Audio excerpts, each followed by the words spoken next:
What's going on, everybody? Welcome back to Breaking Bet. Getting ready for week 5 here on this October 2nd. That is a Wednesday. The calendar is finally turned. You look at the month of October, you get Halloween. Some people love Halloween. I mean, I don't need to be dressing up one day a year when I just come out as a legend every day of my life. People like pumpkin spice, that's a basic bitch thing, like pumpkin spice, everything, lattes, candles are pretty cool actually. And it's the second month of NFL, and this is where I think we start seeing teams kind of emerge, whether they're building up a case to be real or they're going to come out as a little fugazi after a hot start in September. To help me figure that out, though, I got my guy, as always, partner in crime, Eric Pauly, a.k.a. Mr. Slime Action. What's good, buddy? How we doing? What's going on, Johnny? I actually want to follow up what you were just saying. So I think another thing that we're going to learn in the next 4 weeks or so is, well, obviously injuries are going to happen, and that's just inevitable. But some teams, like the Eagles, for example, who have already now been injured for a couple of weeks at this point, like maybe we'll see some of these teams that are rolling have to take a step back because of injuries, or some of these teams that are injured learning how to cope without some of these players and then maybe progressing later. So definitely a lot to learn in this NFL season through the next 4 weeks. Yeah, there is. I think this is probably going to be one of the most important months to really distinguish certain characteristics about a team. So I'm definitely looking forward to it. I think now is definitely a good time to start getting involved in the futures market. But yeah, let's get looking here for this week 5 slate. What's the team or the game that you're looking at most here to start it off here? I've played one bet this week so far, and it was the Cleveland Browns plus 3.5 in Washington, fading my own Commanders against the spread. And I'll dive into that a little bit later, but just the one play I've played so far, Cleveland plus 3.5 in Washington. Wow. Did not see that coming. I like that you're at least being objective here. And let's see if I'm being objective when we go to tomorrow night's game, the Thursday night game of the week, featuring a team that I used to die for, the Atlanta Falcons. Very small home favorites over the Tampa Bay Buccaneers. Another low total. It's been a common theme with Atlanta. Very bizarre. Atlanta sneaked out a win against New Orleans. I believe I was on the Falcons side last week. You were on the Saints side. And I had a lower scoring game. And, something that I don't think I remember Atlanta ever scoring 2 touchdowns on defense/special teams in one game. And that happened, and that killed the under. Atlanta had New Orleans botched a punt return, like muffed the punt, and it bounced in the end zone, and Atlanta jumped on it. That was a touchdown early, too. That just set a bad omen for the whole low-scoring affair type of thing. But that stuff's fluky. That stuff happens, a couple times a year. And then there was a strange pick 6, something Atlanta is not very familiar with either. So that was 14 points for Atlanta on defense or special teams. Otherwise, both offenses were a little stagnant, I would say. But in any case, before I start babbling, the Falcons can pick up the win here. They're on the short week. Tampa Bay dismantled the Eagles. I loved Tampa in that spot in week 4. Do you think the Bucs have what it takes to go on the road short week against Atlanta and get this dub? I mean, I have the Bucs power rated higher. I have the Buccaneers as actually 0.25 point favorites in this game. And I think that what you said, like you talked about the Atlanta Falcons scoring 14 points, not on offense. They're not getting that every single week. Offense is not great. Tampa Bay, I'm not going to say undoubtedly because that's just not true, but I have Tampa Bay as the better football team in this matchup season-wide. I was anti-Tampa coming into the season. I ate my words. I already have said that those are dead tickets on Tampa Bay unders. It's over. My priors changed. They're done. And I'm not sticking to anything Tampa. I was low on Atlanta. I was low on Tampa. I'm still low in Atlanta, and I'm high on Tampa. And I think the Buccaneers should be favorited, and I love this game as a long teaser leg. Tampa Bay getting 7.5. Who Who was on Tampa preseason to win this division? Or you rocking division? Because I was faded. I faded Tampa. No. I know you faded Tampa, but I'm saying who was on Tampa coming into the season to win this division? You tell me. He's staring right at you. Talk to me. You taking a victory lap of your NFC South already? No, not. But I'm saying I like Tampa coming in. I thought their roster was pretty good. I think in another year under Todd Bowles' system, after the success they had last year, it wasn't surprising considering how bad the NFC South is. I think New Orleans is kind of falling a little bit back to the mean here. But I like Tampa in this spot. I think the reason I was texting with my guy, my old colleague at NBC, Corey Parson.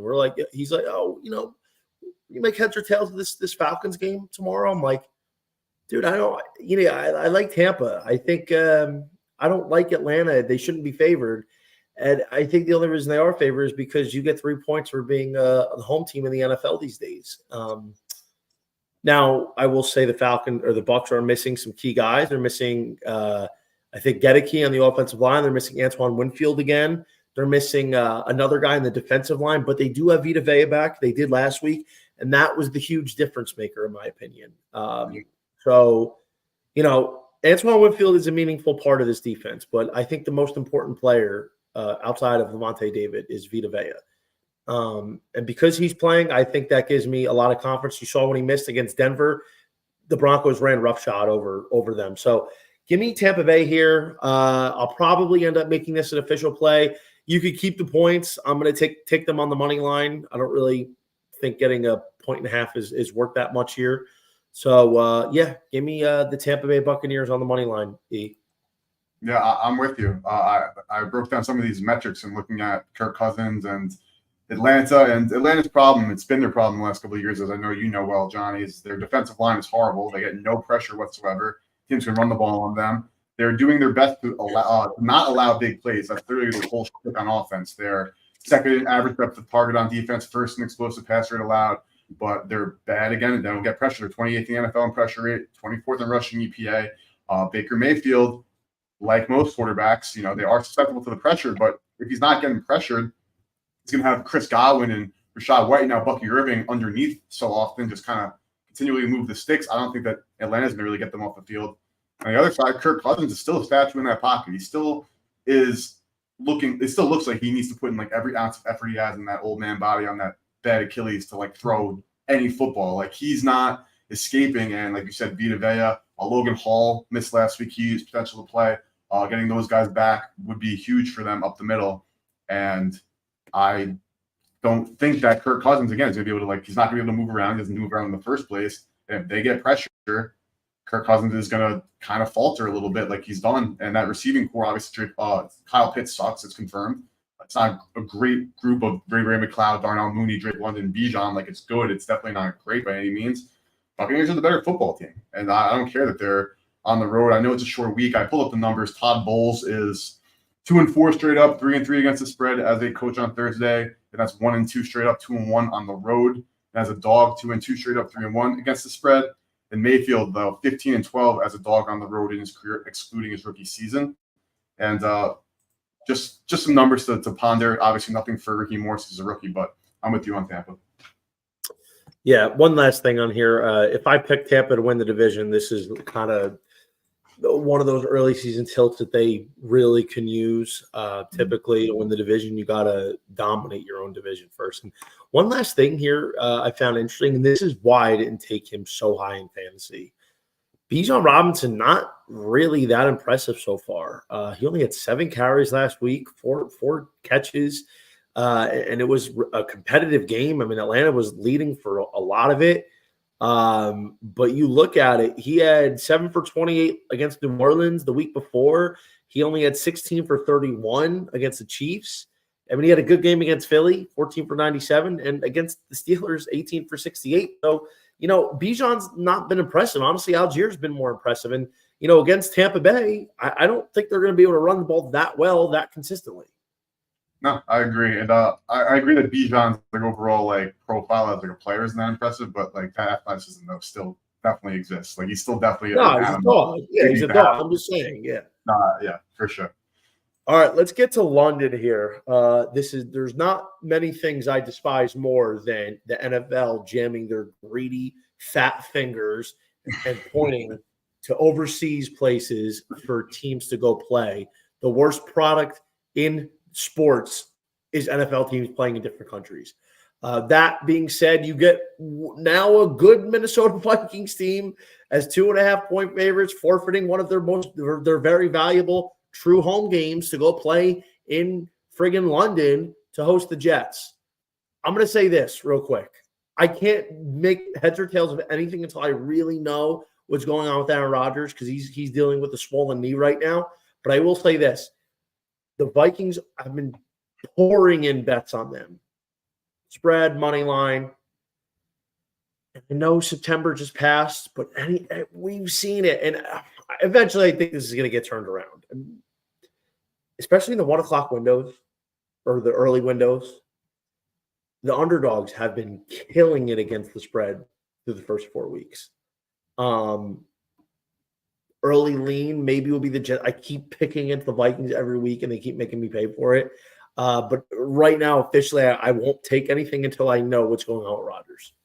Yeah, and it's obvious why. I make this game exactly Minnesota -2.5, so I'm literally on market, so I don't see an edge either way. I was looking at some props too. Brees Hall props are very low, but this is a situation where, like, obviously I have the Minnesota Vikings as 2.5-point favorites, so does the market. Like, the Vikings are my higher power rated team than the Jets. Like,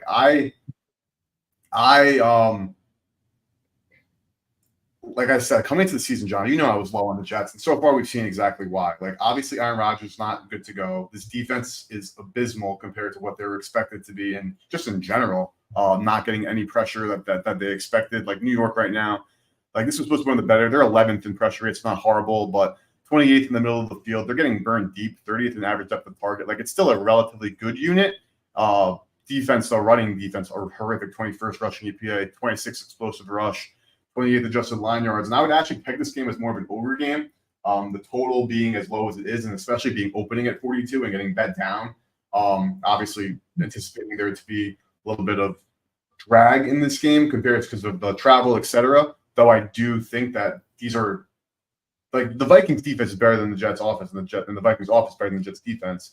But I don't think the Minnesota defense is like too good to be beaten. We saw what happened with Green Bay last week. So I actually lean over, despite the market telling me no, like bet the under based on the movement. But I would look at the over here on a side. I could see the Jets winning. I could see this being a good Wong teaser spot also. Starting off your weekend with Tampa Bay, New York, and you have already a cash ticket by the 1 p.m. slate. That'd be something I'd look at. But if I gun to head, if I have to make a pick on this game, I'm looking at the over, actually. Yeah, if I'm looking at a prop here, Aaron Jones over 66.5 rush yards looks very, very enticing. He's looked like a new man with Minnesota. Fresh start. He is the unquestioned bell cow. He's not doing that 50-50 bullshit that he was doing under Matt LaFleur. He's ripping right now. And we've seen a lot of running backs turn it up on the Jets. Javonte Williams run for 77. Finally, his biggest game of the year. The Jets' run defense has not been good.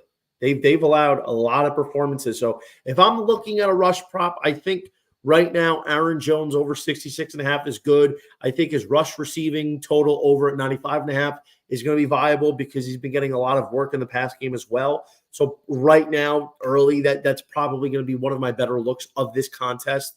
I think Aaron Jones, for a lot of those people that like to do parlays, honestly, I hate to admit it, but I like throwing in some parlays every week just because it's fun. Definitely something I would probably put Aaron Jones, 50-plus rushing yards in something. Definitely. All right, Ravens, Bengals, Baltimore, a low 2.5-point favorite at Cincinnati. What do you think?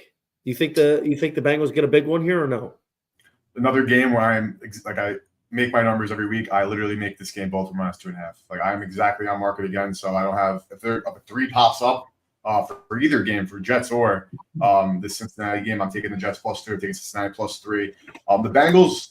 The reason why, like, Cincinnati minus 4.5 is my favorite bet last week. Like this Bengals team, everyone was focused on the loss to the Commanders, but nobody realized that because Jaden Daniels had like one of the best games for a rookie ever.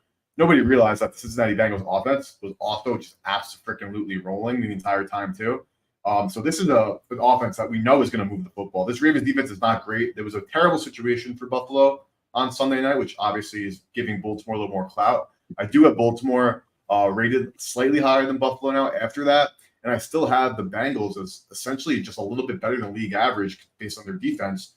But it's going to be really hard for anybody to stop Derrick Henry Lamar. Like I know kind of when this signing happened, everyone was like, oh, it's going to be deadly for the league. But then you think about it, it's like, okay, it's still just, Lamar was obviously a GOAT, and then Derrick Henry was a GOAT, but he's just a running back. Like, maybe it's not going to be that great.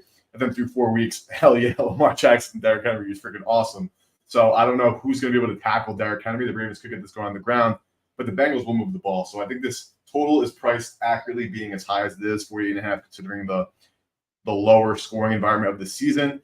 And I make the game again 2.5, and it's 2.5. So I don't really see value on a side. I wouldn't tease because I could see the Ravens blowing out, and I could see the Bengals winning outright. John, maybe you have something stronger than I do, but this should be a fun one. I think this is the Bengals spot here. I'm not sold on Baltimore. What they did against Buffalo was impressive, but again, I'd been saying I wasn't really buying Buffalo. I thought Buffalo was going to have a down year this year. I didn't think their defense is that good. They have overperformed, but when you look at who they've played Jacksonville, who's terrible. They played Arizona, who's feisty, but their defense really isn't that good, and the Cardinals' offense was whipping them, especially in the first half. But and I forget who's the other team they beat. It was the Bills. Oh, no. Week 2. The Dolphins. Oh, the Dolphins, the lowly Dolphins. So listen, on paper they've looked really good. And just have one off-color start. But I kind of think what they did versus the Cardinals, if you take like what they did with the Cardinals and what they did against the Ravens and kind of combine them, I think that's kind of where they're at.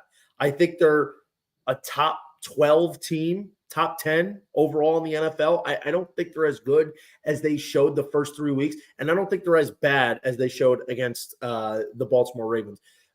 The thing is now, the Ravens I'm also not that sold on. I think Henry was a great signing. I love the King. Still think people were out on him. They've tried been predicting his downfall for 3 years now, when they just don't realize he's built different. He is different. I think Lamar's played well. I think their defense is definitely suspect. I think John Harbaugh has been subpar. I think they're liable to choke in the fourth quarter. Their game management is brutal.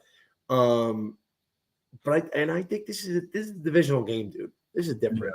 Yeah, these are divisional games that are different. Bengals, Ravens, Steelers, like that AFC North bloodbath. I think Cincinnati kind of got some confidence after last week. I don't think they played that well against Carolina, to be honest. There was like about 3 swing plays that went in favor of Cincinnati. Otherwise, we're looking at different results. Jamar Chase had a 70-yard touchdown where like he never should have broke 3 tackles. First drive, Carolina had 3 chances at the goal line and couldn't score. And then there was another one, but I think Cincinnati's offense is definitely dealing. It's going to come down to how many stops can their defense get, but I think they're going to be able to get one. I like the 2.5, but I like the money line here. This is a spot where the Bengals can't go 1-4. Like they need this win, and I think they're going to get it because I think they match up fairly well with the Baltimore Ravens. Yeah, I mean, it's different trying to stop, Chuba Hubbard and the Panthers 4 times to 1. Yeah, you could do that, but Derrick Henry and Lamar, it might be a different situation. But I see where you're coming from. And I do disagree with you, though. I think the Bengals are a lot better than they've shown. And you think Carolina, it's the Carolina Panthers. And, like the Jamar breakout, and they did have that stop. But Joe Burrow did throw his first pick. But, when it comes to Cincy, I am still seeing a well-oiled machine on offense and then a defense that can't stop shit. Yeah.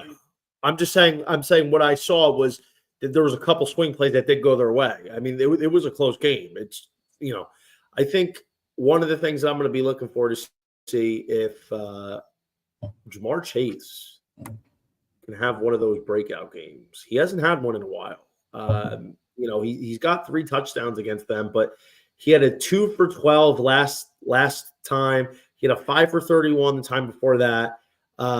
He had an 8 for 86 and 1. He had a 7 for 50, but he had a 7 for 125 and an 8 for 201. I think Jamar at plus 120-ish to score a tutty is definitely something I'm going to be looking at. I would imagine he's going to see a lot of Marlon Humphrey, but let's not forget that this Ravens secondary is not as good as it was the past couple of years.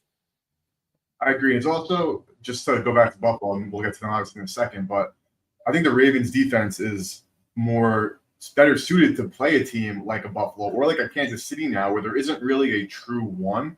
And then when you're going against Cincinnati, where there's a true one, I think it is an entirely different dynamic. Than you see them, locking up the, Khalil Shakirs, Curtis Samuels, Marquez Valdez-Scantlings, and Keon Coleman's of the world. Like, yeah, that Buffalo offense can be efficient, and like what comes up must come down. Like, they were definitely in a bad regression spot, but I do agree that having a Jamar Chase, real wide receiver 1, then a T. Higgins, a real wide receiver 2, again, versus instead just like a cast of characters like Buffalo had. We'll see if the secondary is able to repeat that kind of performance, because it's been a bad secondary prior to that game versus some true number ones, or a true number 1 and a very good number 2. What the Ravens secondary especially struggle with in the recent years is greasy speed from receivers. When they have to face a flyer, it doesn't fare well usually. They're dead last this year in explosive pass rate allowed so far. So I'm upset. See, Miami Dolphins doing a Patriots. It's disgusting. It's gross. It's disgusting. I want nothing to do with this game. To be honest, if there was even a shred of competent quarterback play, I feel like I was watching the Little Giants on Monday night. It somehow gets worse. And you know what, Mike McDaniel, let me turn the spotlight to him. I'm tired of people thinking this guy's so cool. Eric, you know how many times I said this guy is a loser? He is not a guy that portrays the swag. It's all fake. There's just no way. He's not a guy that has swag. Just because you go out and you buy a nice watch and a nice pair of joggers and you rock some cool sunglasses doesn't mean you got swag. It just doesn't. I don't think this guy is as cool as he thinks he is. I think he's fooling people. And I hate, if we're talking from football, I hate how he called the game. There was 3rd and 10s, 3rd and 11s. He keeps doing outside zone handoffs. Bro, what are you doing? Find different ways to get Tyreek Hill the ball. Like, you give him a few runs, but I don't know, dude. The reason why I like New England a little bit more is because at least Jerod Mayo has got these guys fired up a little bit. You know what I'm saying? Like, they're not good, but, Jerod Mayo's, I don't know. He's still doing his thing to provide a little bit of confidence in them as much as he possibly can. But I have absolutely nothing here. I might take a small shot on Tyreek Hill to score. I think I heard somewhere it was like in the plus 330 range. But other than that, I got nothing here. Another game where I'm really right on market. I actually make it just New England -1. It's 1.5, so same vicinity. But I actually like Miami here. I agree with everything you're saying with Mike McDaniel. Like, there comes to a point where you have to deal with, work with the cards you're dealt. I don't know how early Miami actually knew they were going to start, Snoop Huntley prior to making that announcement a couple of days prior to Monday Night Football, like literally just 2 days before. Because if they really were waiting for Skylar Thompson that whole time, they just threw Tyler Huntley in there. Like, yeah, it was never going to work because it's still just a different skill set. That being said, we have seen Tyler Huntley. Like, obviously, Baltimore offense different, considering like this Miami team has the weapons, of course, in Achane, Waddle, Hill, but that offensive line is nowhere near what Baltimore's was last year or 2 years ago when Huntley was, rocking with them. But that being said, I have the Patriots still as my worst team in football. I actually bet them last week to end the regular season with the worst record at 7-1 before they played the Niners. That's already down to 390. I have already a plus cash out. I want to just take a couple of bucks and run.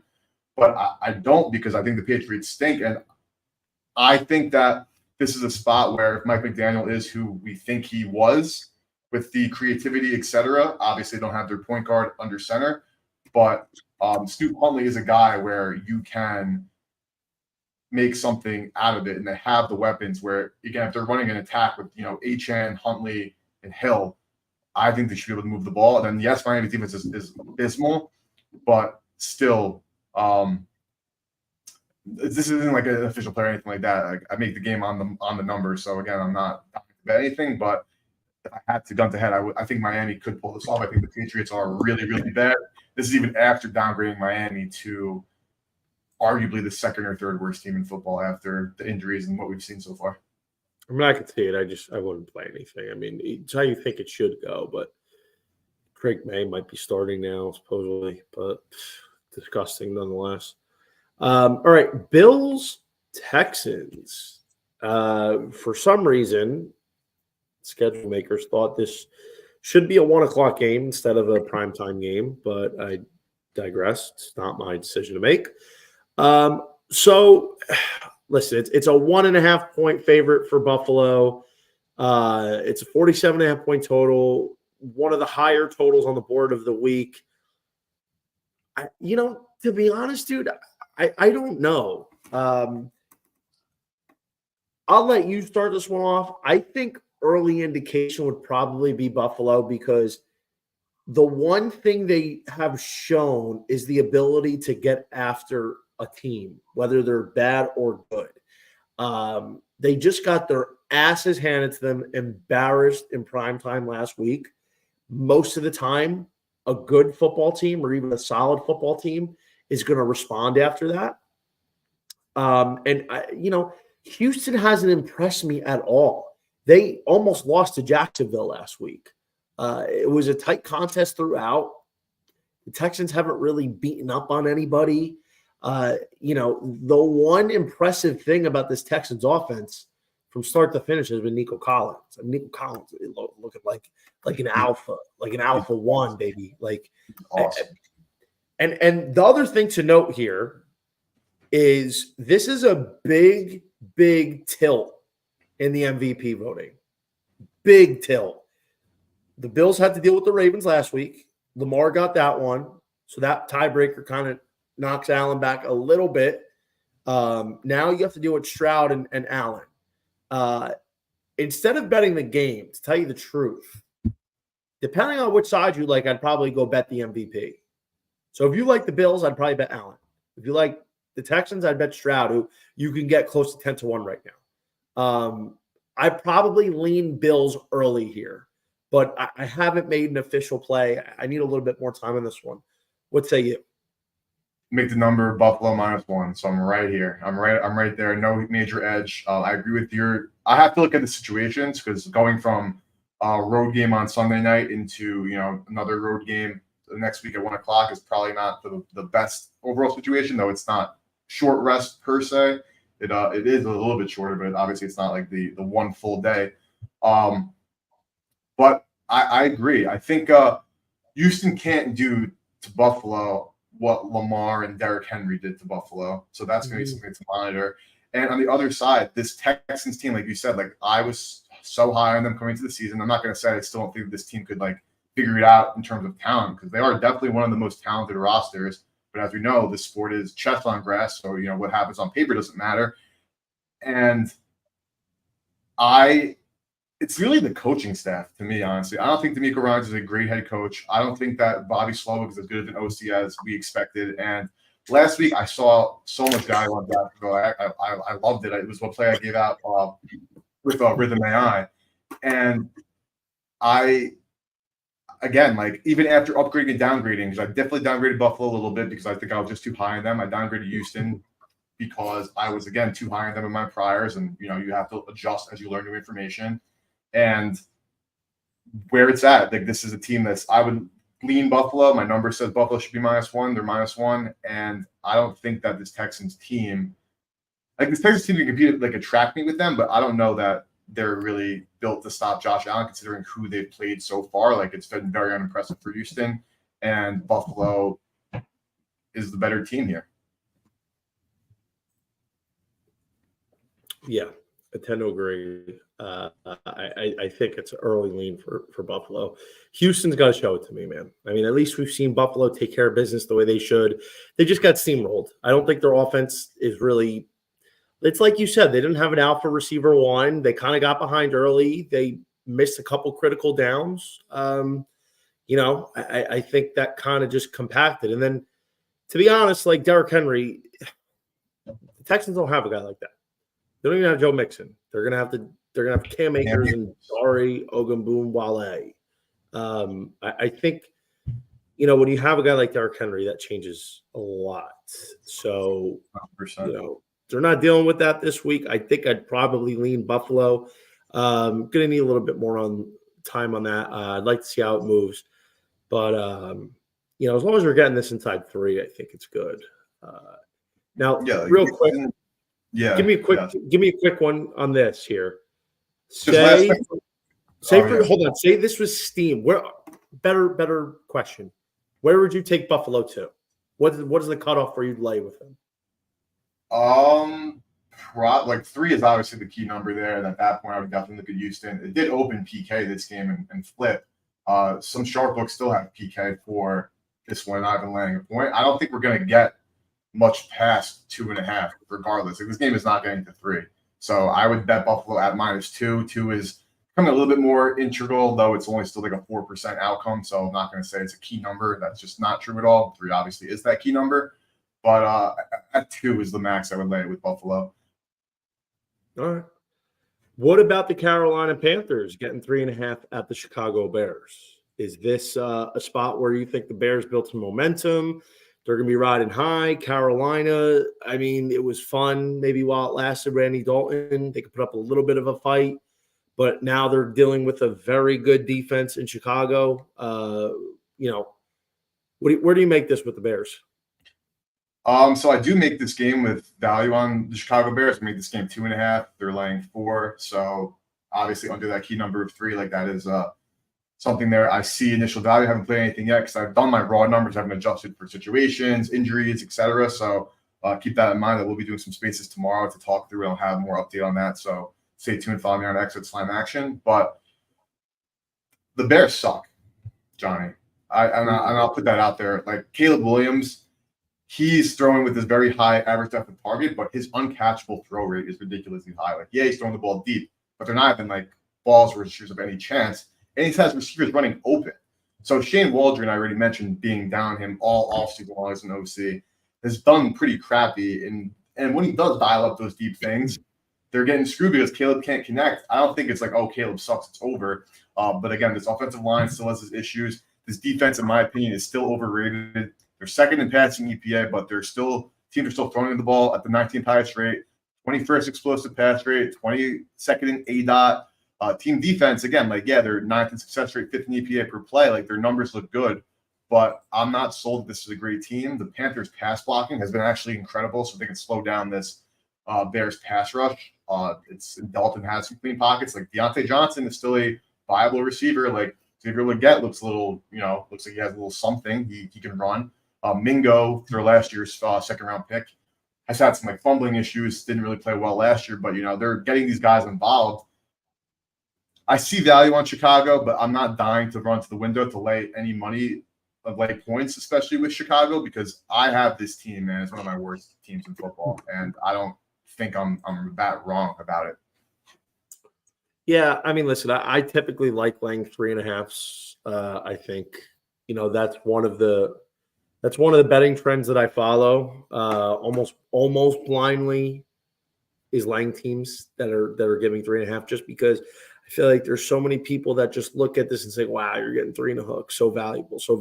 And, there's a reason why you're laying 3 and a hook. I feel like I've seen more times where a team is laying 3.5 and they end up winning with margin against the opposition. Rarely these games, at least to me, from what I've seen the last couple of years, have ended being exactly 3. One of the few I can remember was Miami Jacksonville in week 1. Like I said, I'm not dying to bet this game either. I feel like, honestly, the Bears have so much talent. It's insane now. Kind of microcosm. Saw DJ Moore in the red zone against the Rams. Forget who he was up against. He put a filthy ass route on the corner, wide open. He had the safety coming over, but there was a lot of room. And Caleb Williams just throws a missile 10 yards ahead of him, or not 10, but like 5 yards ahead of him where it's completely uncatchable. Where if you put a little bit of air under it, it's going to be a touchdown. So a lot of that kind of stuff's happening. But I will say this, something that I think we talked about preseason was with DJ Moore, I felt like he was going to end up being the guy, but I could also see it be Rome Odunze, both rookies. Where a rookie quarterback is just going to kind of gravitate towards one guy if he feels that connection with him, which has kind of been what's happening with Rome Odunze. He's been looking at him a lot.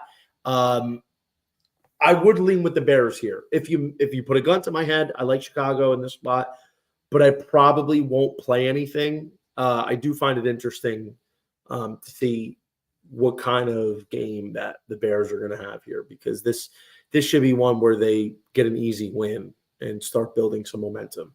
Well, the last thing on this game, though, is like if Chicago, they can cover whatever. If they don't, like, I'm not going to say dominate, but if they don't, like, truly, like, deserve to win the game, like, even if they just deserve to win, but, like, they, again, don't, like, really dominate, like, I'm not upgrading the Chicago team. I'm still very down on the Bears. No, of course not. I think they don't get much of an upgrade unless, maybe they look really good and they finally have worked out some of these internal issues. Another team that I probably won't be upgrading regardless of the result is Jacksonville Jaguars. They are a 2.5-point favorite hosting the Indianapolis Colts. Relatively high total, 46.5. Jonathan Taylor likely to miss this game. That's, definitely noteworthy. Not sure yet on the status of Anthony Richardson for Indy. Joe Flacco would be starting for him. To be honest with you, I almost think it's an upgrade if Richardson sits. Mm-hmm. At the end of the day, though, Eric, there's no way I can lay 2.5 Jacksonville against anybody right now. No way. I obviously understand that. So I'm just curious, like you opened FanDuel for the first time. You saw this line, or however you look at your lines. It's the first time you're looking at week 5. Do you see this? What's the first thing you thought? I'm just curious. Obviously, no right answer here, but you see this, you're like, I'm not going to say trap game because I don't believe that exists, because I actually make the Jaguars favorites in this game, though not 2.5. So I do see die with Indy, and we have to find out quarterback, which are going to ship the line as well. But you open your FanDuel, whatever, you saw this line. What did you think? Honestly, I thought, what the fuck? That's what I'm saying. I mean, listen. I do think the Jaguars on paper are a good team. They have a good roster. It's just they've played so bad.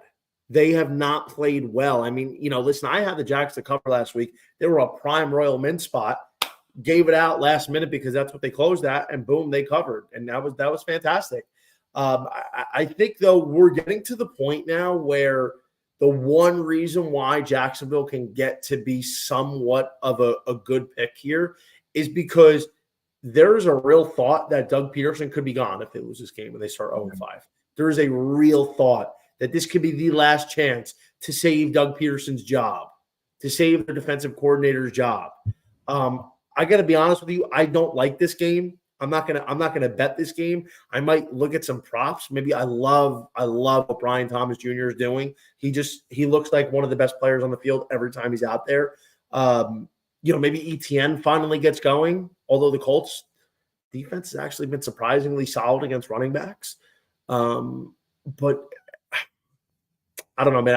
I probably have nothing on this game right now, but I see what you're saying at Jacksonville. I really do. But to tell you the truth, if I was going to bet something, I'd probably wait. I want to wait to see if this gets to 3 because it's -2.5, -120 right now on the Jags. So the scales look like they're about to tip to 3. Oh, there's some threes out there. And if that's the case, then I would take Indy with 3. Yeah, no, you can snag some 3s. DK got 3, Caesars, MGM. So there are now 3s out there. Obviously, there is the quarterback situation too. But the last thing I'll say on this, and just Jacksonville in general, this team could be 2-2. So it's really hard when you have an 0-4 team that, again, has lost games in horrible ways where, like, they, again, really can make the argument they should be 2-2. And at the same time, like you even said, Johnny, like this roster, you don't look at this roster and say 0-4 horrible dog shit team because it's not.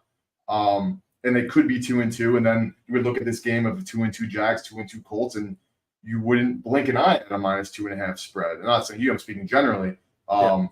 So I just think some food for thought, because I think that a lot of recreational bettors opened their FanDuel and saw Jacksonville -2.5 and bet Indianapolis right away. We've already seen this move to 3.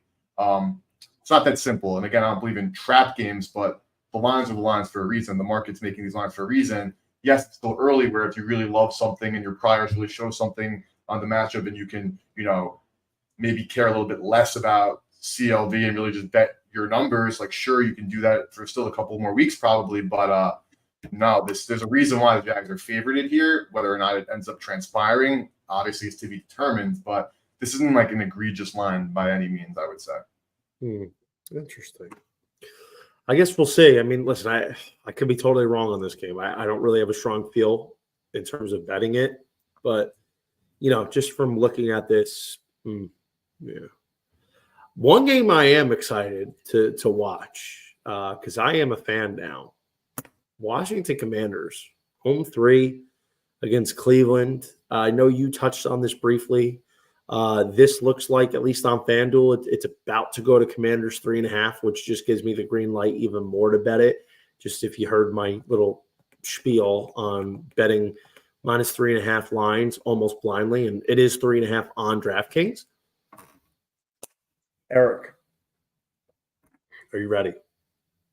I took Jaden Daniels MVP 111-1 right after that Cincinnati win. And I was hoping that they would beat the Cardinals. I was actually out in Scottsdale this past week, and I wanted to go to the game. I really wanted to go to the game, but since it was it was a 4:25 kickoff, which is 1:25 out there, but it was like an hour away from where I was at. I ended up going to the Barstool Bar in downtown Scottsdale. Fantastic, by the way. We had so much fun. But the thing is, I felt Washington has such a good slate over the next 5 weeks. Outside of the Ravens, who they're probably going to get smacked by, they have 4 winnable games. So they could reasonably be a 7-win team, like 7-2 after 9 weeks. I don't love the NFC East. We talked about this. We don't like the Cowboys. Philly's got a lot of problems right now with the injuries they're dealing with. They have a bye week to get healthy, and chances are Philly will probably end up winning the division, most likely. But, I mean, dude, Jaden Daniels, and I recognize the unlikeliness of Jaden Daniels winning. That's why I only sprinkled that at 111-1. But now it's down to 35-1, 25-1. Like, it's picked up so much steam. It's awesome to see. I still think it's going to be very difficult, but in theory, if the Commanders win the NFC East, which isn't that far-fetched right now, if Jaden Daniels has 35 total touchdowns and 4,300 total yards,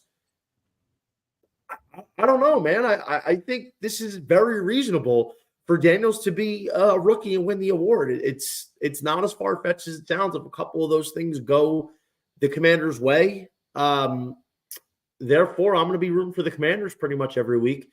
I like Washington to win this game. I think they're going to have a little bit of a tougher time offensively against Cleveland's defense. I think Cleveland's is going to stand up a little bit here. And I feel like Deshaun Watson can move the ball a bit and they can score some points there. But to tell you the truth, I feel like Washington would find a way to gut this one out. So with that being said, though, going back to, I know you're somebody where you see the 3.5, you're not like automatically, let me snatch it for the plus 3.5 with the key number. You're on the other side. Like, no, I'm laying this 3.5 because I think it should be 4.5, so on and so forth. If you think that this game is going to be, like you said, like a tough one where Washington ends up clutching it out, how comfortable are you then laying a 3.5 in a game that you're already anticipating probably being closer to a field goal game, like you said, being a grinded out, tough, closer win? Just because they have to gut it out doesn't mean they can't cover. I mean, they could pull away late. That's literally why the 3 is a key number, because that's the field goal difference. Obviously, you could be 4 now with the touchdown, but that's where, because I do agree with you that you should not be scared to lay 3.5 if you think it's the right number. But at the same time, if you are anticipating a closer game, getting that 3.5, even if you think that the other team should win, is still probably the better bet as you're getting the most frequent margin of victory covered in the matchup. I understand. And like I said, I could still take the 3 here on FanDuel. I could lay the 3 and a little bit of extra juice at 120 right now. So I'm sorry. I can still lay the 3 now and take that with Washington. I feel like this is probably set up to be a little bit of a lower scoring game, relatively speaking. 43.5 seems a tad high, in my opinion. But still, dude, I think I'm laying with Washington here at 3 points. The 3.5 is interesting, though. I understand what you're saying, but to be honest, dude, I feel like this Washington Commanders is such a train right now. It's a steam train. So I took Cleveland, and everyone who's watching, most people probably know. If not, I am a Commanders fan. I'm trying to be unbiased. Obviously, I've probably made but a good chunk of change the last 5 years fading Washington, as I knew them so well. I backed them twice this year, so it's been nice because I like what I see. This Washington offense is on another planet right now. The thing is, again, everything in life, what goes up must come down. So we have to expect some regression. But this Washington offense has been so good that even this team playing 10 to 15% worse than they're currently playing still has them as a top 3 offense in football. That's how ridiculously good this offense has been. Browns defense the best in football last year, or if not one, top 3, probably unarguably there. This year looking horrible. You saw the Giants move the football at will. This team can't get anything going defensively.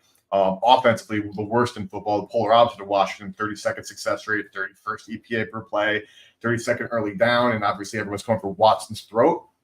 But 2 of these 4 games, Deshaun Watson actually played really well, even in the Browns' losses. Last week, Deshaun Watson did not play nearly as poorly. Deshaun Watson's not the reason the loss to the Raiders, and that needs to be considered. He was probably the reason they lost to Dallas and New York, but to the Raiders, no, he wasn't the reason why. Drop passes have been horrible, and this team could be a team that's losing the locker room, they're ready to mail it in, they're obviously having a shitty season. They obviously look horrible on offense. It's probably not fun being there. But with that being said, I make this game 3.5, and I'm willing to take the 3.5 because this is by far the toughest test Jaden Daniels has had so far. And maybe I'm wrong. Maybe this Browns defense does suck, and it's another not that crazy test because we've seen this defense not be good. But I'm under the impression that not that Daniels is going to have a stinker, but that he can't be perfect. And while I can see Washington winning, I expect a tight margin. So in a game, I think what I was saying, I know you agree, but just to make sure the audience understands clearly, even if you think that, say, in this game, the Washington Commanders win, the 3 is such a valuable number, and you're getting the hook, so you have it covered. Even if you think that the Washington could squeak out a win, the better bet is still to take the Browns with the 3.5, if that's what you think. Which is why I think Washington can win, but still, with my numbers, 3.5 is it's bet. It's in. It's one thing I have so far this week. Fair point. You have been you've been pretty solid. I feel like you've had a good start to the season. Definitely some games I've definitely am very happy with some of the reads. Obviously, you're never going to get anything perfect. You're going to fuck up here and there, but so far I'm very happy with how I've definitely read some of these early games compared to my numbers. Because that's the thing too. If you're handicapping at home, especially if you're new or you just obviously football's hard, just try and make your own numbers. It's not that hard, and it's the NFL, so you should be around this current spreads because it's such an efficient market.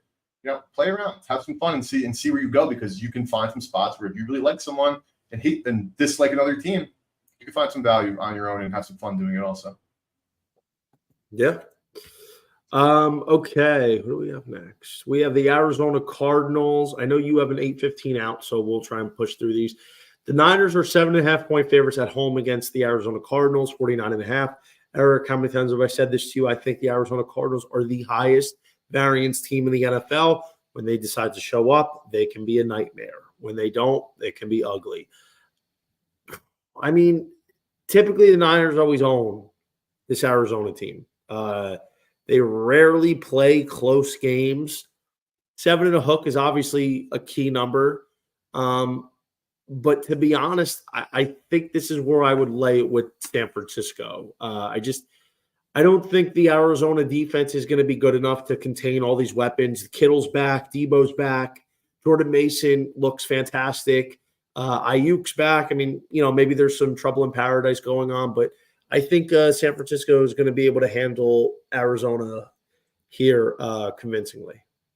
Great teaser leg. I really don't have much to add. I agree with your thoughts on Arizona. Like, obviously, when Kyler Murray, I think the Cardinals really were playing down to Washington. I think that they didn't respect them coming in, and obviously Washington now has made it known that they deserve some respect. But like you said, the 49ers kind of dominated the series straight up 7-3, but though just being 5-4-1 ATS the last 10 in these matchups, but they're averaging 28.7 points in those games. Yeah, no Debo CMC, but this offense is still humming. So San Francisco in a Wong teaser. I wouldn't overthink too much of that. Yeah. Raiders Broncos 2.5. Lowest total on the board 35.5. I don't know if you like anything here. Devontae Adams rumors getting traded to the Jets or Saints or whoever. Denver's honestly looked good. Give them credit. They fought a slop fest against the Jets and won on the road. They went down to Tampa Bay and kicked the shit out of the Buccaneers. A lot of respect to what Denver's doing. Here's the thing. I mean, if I'm going to bet a side, I like Denver here. I think the Broncos are playing with some swag right now. I think, their defense has looked very good the last couple of weeks.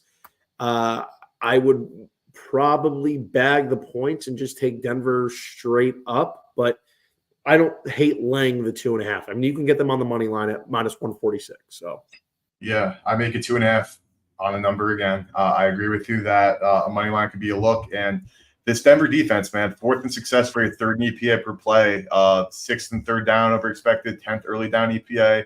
Their pass EPA, 3rd in football, rush EPA, 7th in football. And we knew Bo Nix and co would probably, struggle for obvious reasons. The O-line's not great. Bo Nix, not a highly touted prospect by any means, but this defense, you gotta give credit where it's due. Do I think that they're going to stay as a literally top 4 unit by the end of the season?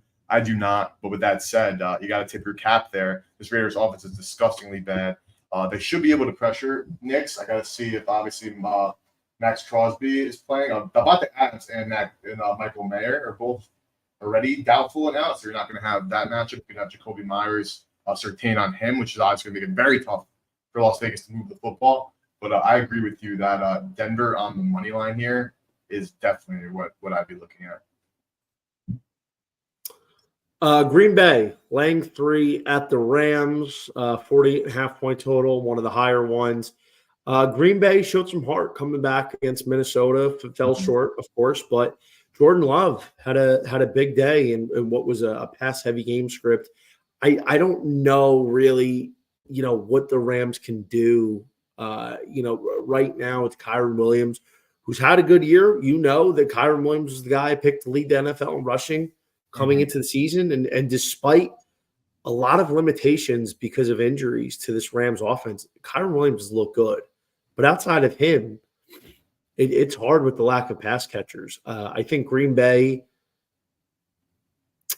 was a little bit stunned by what happened early in the game against the Vikings last week.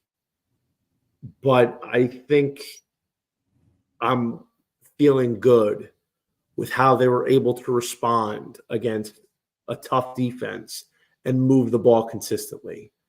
I think, it's starting to come out with the Rams that they're not a good team right now. They could be when they get their guys back, but for this time, Eric, I think I got to roll with the Packers here at -3.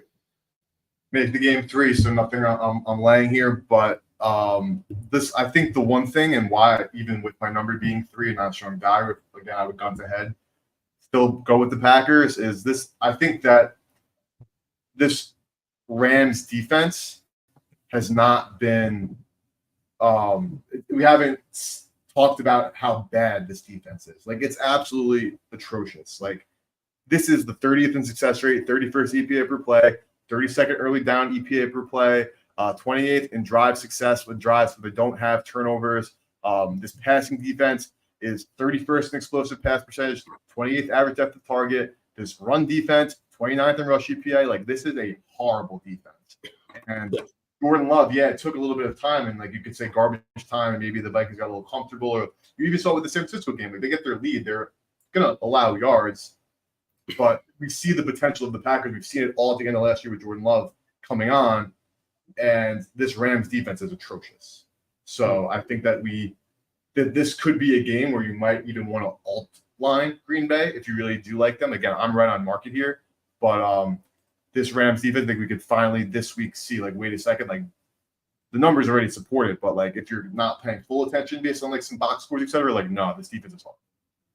One thing I've noticed, I don't know if you agree, but a lot of the 4 o'clock windows, at least in the month of September, it was more favorites covering in the 4 o'clock window, but the 1 o'clock was a slaughter with the underdogs. I'm not saying, like, every trend is different, bro. Like, I'm not one of these guys where I believe, different trends, because each game is unique. It's almost like you don't step in the same river twice. I don't know if you ever heard that from a philosopher, but I think, to your point, I think Green Bay is the side here. I think they win, and they can win big. And we do have a comment. Appreciate it from Mr. Expos 52. We appreciate your support, brother, and we hope you have a good weekend of betting. 100%. And hey, we got to motor through these last few games here. Eric, I know you only have like 10 minutes to go. Yeah. Giants, Seahawks in Seattle, -6.5. The Seahawks played a fun game in Detroit. That was going to be a tough spot to go win in. But, listen, they put up a 30 mean. Didn't work. Their defense got exposed. Before I decide yes or no, I think this is going to be a wait and see what Malik Neighbors' situation is. I think it's going to be hard for the Giants to cover or win in Seattle if Malik Neighbors doesn't play. But if he's good to go, I got to be honest, I almost want to lay this with the Giants here. I think there could be some sharp money potentially, and I'm just speculating. I have no idea. I'm just thinking, like, could we see this come down to a Royal Mint spot? Because this is 6.5 here, but, I've seen some 6s out there. Maybe we get it back down to a Royal Mint spot. But before I make a real call, I got to see what's going with Malik Neighbors. Yeah, certainly. Huge part to the offense. Tough spot for Seattle. And also, like, the Mike McDonald, like, he was a Ravens coach, defensive coordinator last year. Then he put Goff on the blender last year in Baltimore. And that was the same coaching staff with Ben Johnson, of course, then at home now. Obviously different players for Seattle, but same defensive philosophies, etc. And Ben Johnson took him to the Woodhouse, and it was an awesome game. It really was on Monday, despite it being a lot more lopsided. It was exciting. It was fun. I'd make the game 6, so I'm right on market. And I think Malik Neighbors is huge because without him, they have no explosion, the New York Giants. And I don't think you beat Seattle or cover in Seattle with Wan'Dale Robinson getting, 7 targets with an average depth of them of like 4.5 yards. Yeah, exactly. Cowboys, Steelers. Steelers -1.5. Cowboys. Honestly, I like Pittsburgh to bounce back here. I loved what I saw from Justin Fields. I think there's a couple fluky turnovers last week. George Pickens got clotheslined and fumbled as they were getting towards into the red zone. That's a fluky thing. Honestly, that should have been a penalty. So he got flat out clotheslined. It was just a couple sloppy plays that kind of hurt the Steelers. Jonathan Taylor ran over them. The Cowboys don't have a Jonathan Taylor in their backfield. They have CeeDee Lamb, and he's played well, but the Cowboys let the Giants hang around all night. I like the Steelers to get back on track. I think Micah Parsons is probably going to miss this game. TJ Watt can get after Dak Prescott. I think this is a big Steelers rebound spot on Sunday Night Football. I agree. I make it 2.5. Like, I have Pittsburgh as the clear favorite, just on market again. And I think that, like, I've been down on Dallas all year long. I'm still down on Dallas. They haven't had success running the ball, but it's been against tougher run defenses, and this Dallas run defense can't stop shit. What Arthur Smith wants to do. We know that this Dallas offensive line's not great, and Pittsburgh's going to get after Dak. They're going to pressure Dak. And since 2020, Dak is just 3-10 against the spread as an underdog, believe it or not. It's a big one. All right, last one here. We have the Saints in the Royal Mint spot at the Kansas City Chiefs. Can I get you a question quick before we hop in, Johnny? Yeah. How long before kickoff do you solidify the Royal Mint? Because if you bet this now, but then it closes 7 or it closes 4, it's obviously not the same situation. So are you not betting your Royal Mint until 10 minutes before kickoff? Yeah, I'm not betting until right before kickoff. Mm-hmm. It's got to be closing. When I say it's a Royal Mint spot, this is like right now. If the line closed, this is it. It's a Royal Mint spot. Obviously, things can change. There could be a lot of KC money coming in and pushes things to 6, maybe 6.5 at close, and that's happened before. And also, same token, I've bet a Monday night game too early, like a few hours before kickoff. Perfect example was the Jags Bills 2 weeks ago. And it was a Royal Mint, and then a lot of Jags money came in and it knocked it down to 4.5 at close, which obviously isn't the spot. So I'm keeping my eye on this game. I probably wouldn't make a bet until right before kickoff, and if it closes at 5.5, then we're live here. The New Orleans is going to go in and cover this game. I think now without Rashee Rice, it's a big problem. All you have is Xavier Worthy. I don't think New Orleans is going to win, especially because Kansas City's kind of been doing somewhat well against running backs out of the backfield in the ground game, so they could limit Alvin Kamara a bit on the ground. But obviously, he's live in the receiving game, so I do think New Orleans is definitely in a good position to cover a Royal Mint spot this weekend. I agree. I think the Chiefs, obviously Rashee Rice going down is massive. They go back to their same mold as last year without having an alpha pass catcher. Obviously Travis Kelce at this point, he had a good game, this, that. He's going to still find a way to turn up in the playoffs. I'm not going to say he's washed, but he's regular season washed, I guess you could say. He's on the Gronk plan now. Let him just ride the wave. Play as he wants to play, then he'll lock in January.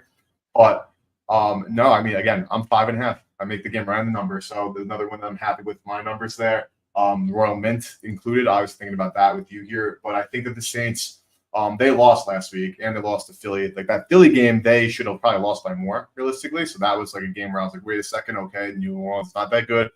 But they should have definitely beat the Atlanta Falcons this past weekend.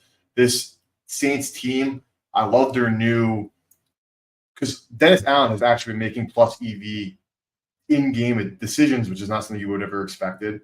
Obviously, he's been a defensive-minded coach. He's been a great DC in his career. This Saints defense with him at the helm is always going to be good. And then Clint Kubiak solely working on offense. So you have really a great OC, a great DC head coach, and now a head coach who's making good decisions. Like the Saints are a really good football team. They're not, again, really good is a little bit above average. I'm not saying really good as in like the Buffalo KC tier, which is why, again, I have this as a KC minus 5.5. But I think that the Saints will be able to move the football, and this unique rushing attack that they run, this way that they find ways to get Kamara the football and move it downfield. I mean, you guys see with Olave stats, because if he was a little banged up at times, he's questionable. No, Taysom Hill is different. He obviously adds that unique presence there, but the Chiefs have not looked good. They look like the same Chiefs as last year to start the season, where you're just like, what's wrong? Like, will they get together? Undoubtedly, but right now, no. New Orleans Saints, I can see them upsetting the Chiefs on Monday, 100%. Same, I can as well. That's why I'm going with the little JohnnyVTV teaser leg official locking in Saints plus 11.5, Niners minus 1.5 at minus 120 on DraftKings. Eric, I know you got to go, but if you have anything else that you wanted to share, I really appreciate you coming on, and we thank you for your time. No, of course. I love everybody. Shout out to everybody watching, 100+ people on X and YouTube. We appreciate you guys. Not a week where I've really dove into props yet. I think, and this is what we talked about, Johnny, like week 1 was like a square's paradise. Like all the chalk was hitting. And then obviously, again, when that happens, that's not going to happen forever. Week 2 got crushed the public. Week 3, I think, was a little indifferent. And week 4 was another week where, the guys you think are going to, you see like Garrett Wilson, 15.5 receiving yards. You know, it's raining in New York, but you're like, oh, that's so low. It's Garrett Wilson, and he doesn't even sniff it. Like these situations still exist. Like NFL, small ass sample sizes. So never get too fixated. Like, yeah, you're going to see Breece Hall scored in 3 of 4 games this year. He's going to score again. Like, if it was that simple, Vegas wouldn't look like how it looks like right now, with all the beautiful buildings and resorts in the Strip. Yeah, you pay for it. All right. Well, we really appreciate you taking the time to stop by with us on Wednesday, everybody. And starting next week, we're going to be looking to add more to the show. We're going to be looking to do a real baseball handicap. I know we've had a lot of stuff this last month, but we're going to start looking to pick it up for the month of October. And we'll see you soon. Have a great weekend. Best of luck, guys.